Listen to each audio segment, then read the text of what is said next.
Imran Pratapgarhi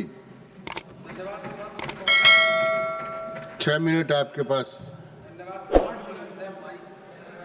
mic. धन्यवाद सभापति महोदय।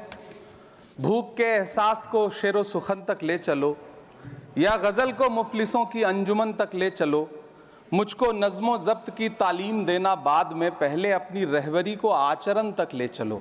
सभापति महोदय, मैं न्यू एजुकेशन पॉलिसी पे बात करने के लिए खड़ा हुआ हूं। माननीय मंत्री जी यहां मौजूद हैं। न्यू एजुकेशन पॉलिसी कहती है कि हमारा जोर टीचर्स ट्रेनिंग पर होना चाहिए, लेकिन जो नेशनल सैंपल सर्वे ऑफिस का आंकड़ा है वो कहता है कि इस देश में सिर्फ 13% टीचर हैं जो ट्रेंड हैं। तो मैं माननीय मंत्री जी से जानना चाहता हूं कि क्या जो 87% टीचर्स हैं जिन्हें ट्रेनिंग देने की अभी ज़रूरत है, उनको ट्रेनिंग देने के लिए हमारे पास क्या रोड मैप रहेगा, और क्या हमारे पास इतने बड़े पैमाने पर कॉलेजेस हैं, रिसोर्सेज हैं जिनसे उन्हें ट्रेन किया जा सके। हमारी न्यू एजुकेशन पॉलिसी कहती है कि टेक्नोलॉजी पे जोर दिया जाए, और टेक्नोलॉजी के सहारे पढ़ाई को हमने कोविड के दौरान देखा भी है कि किस तरह से बच्चों को टेक्नोलॉजी के सहारे पढ़ाया गया। लेकिन मैं माननीय मंत्री जी से पूछना चाहता हूं कि जब इस देश में 80 करोड़ लोग 5 किलो राशन पे गुजारा कर रहे हों, तो क्या उन परिवारों तक इंटरनेट, कंप्यूटर, लैपटॉप जैसी सुविधाएं पहुंचाने के लिए कोई रोड मैप है ताकि उनके बच्चों को शिक्षित किया जा सके?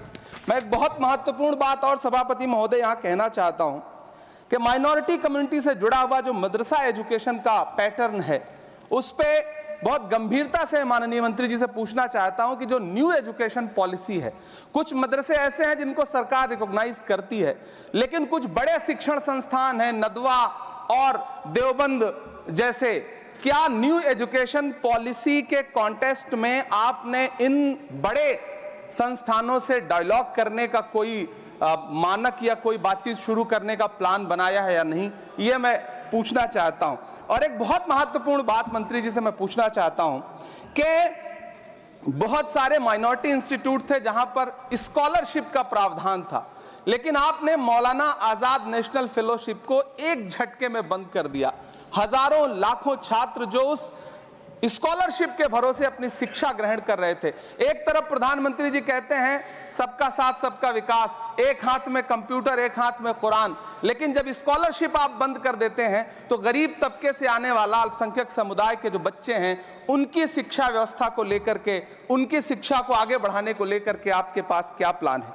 मैं माननीय शिक्षा मंत्री जी यहां पर बैठे हैं, उनसे कहना चाहता हूं कि पूरे देश में, पूरी दुनिया में प्रधानमंत्री जी जाकर के महात्मा गांधी जी की मूर्ति के सामने सर झुकाते हैं, उन्हें फूल चढ़ाते हैं, लेकिन आप ही की सरकार एनआईटी कैलीकट में प्रोफेसर साइजा ए को योजना और विकास विभाग का डीन बना देती है, जो खुल करके कहती हैं कि मेरी नजर में नाथूराम गोडसे तो बहुत महान था।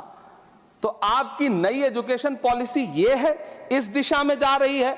मैं आपके महोदय से, सभापति महोदय, ये कहना चाहता हूं कि किस तरह से एनसीईआरटी की किताबों में सांप्रदायिकता को परोसा जा रहा है।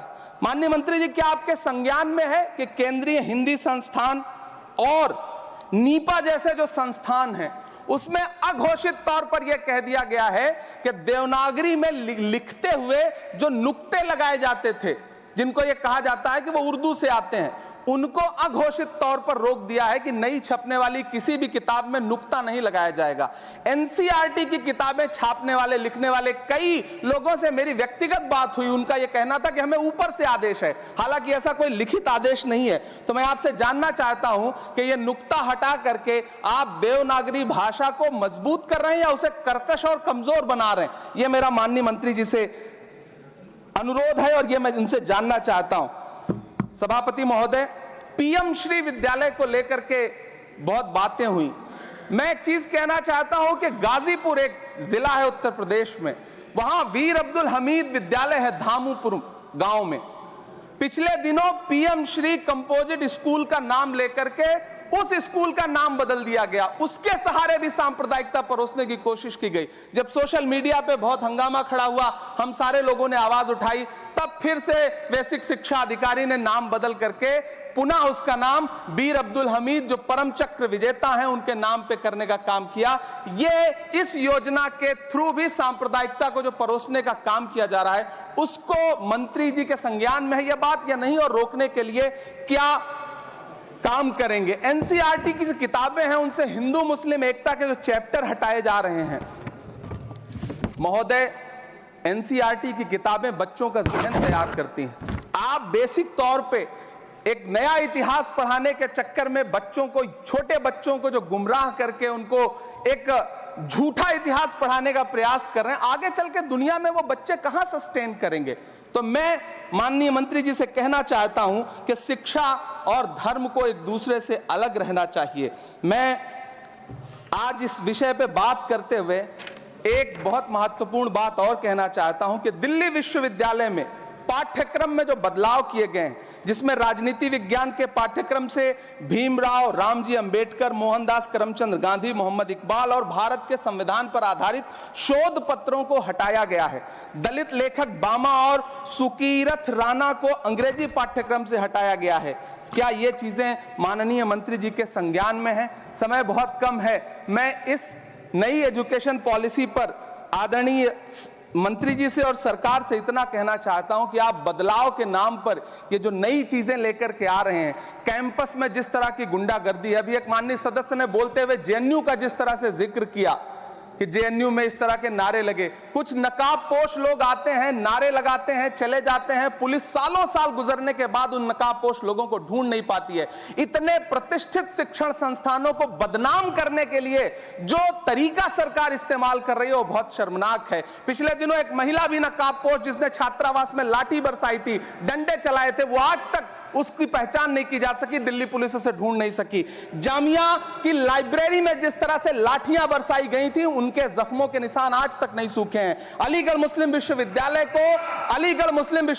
को लेकर के वहां के सांसद जिस तरह की भाषा का इस्तेमाल करते हैं, वो बहुत शर्मनाक है। माननीय मंत्री जी और सरकार से मैं आपके माध्यम से पूछना चाहता हूं और ये कहना चाहता हूं, आप बदलाव के नाम पर जो नई चीज लाने की कोशिश कर रहे हैं, महोदय, नदियों को साफ मत करिए, उन्हें गंदा मत होने दीजिए, नदियां अपने आप साफ हो जाएंगी। सभापति महोदय, मैं तो कहना चाहता हूं कि जंगल मत उगाइए, बस पेड़ों को काटना बंद कर दीजिए, जंगल अपने आप उग जाएंगे। मैं तो सरकार से कहना चाहता हूं कि शांति स्थापित करने के लिए भाषण मत दीजिए, अशांति फैलाना बंद कर दीजिए, शांति अपने आप स्थापित हो जाएगी। मैं तो कहना चाहता हूं कि प्रेम फैलाने पर लंबे लंबे लेख मत लिखिए, बस नफरत करना बंद कर दीजिए, प्रेम अपने आप फैल जाएगा। ये जो नई एजुकेशन पॉलिसी है, इसमें जिस तरह से गरीब तबके के लोगों को, हाशिए पर मौजूद लोगों को शिक्षा से दूर करने का प्रयास किया जा रहा है, वो बहुत शर्मनाक है। शिक्षा को निजीकरण की तरफ जिस तरह ले जाया जा रहा है, वो बहुत शर्मनाक है। माननीय मंत्री जी इस पर सोचें और इसे सुधार करने का प्रयास करें। इस सदन की तरफ से शायद इससे बेहतर बात, इससे बेहतर सुझाव हम नहीं दे सकते। बहुत बहुत धन्यवाद।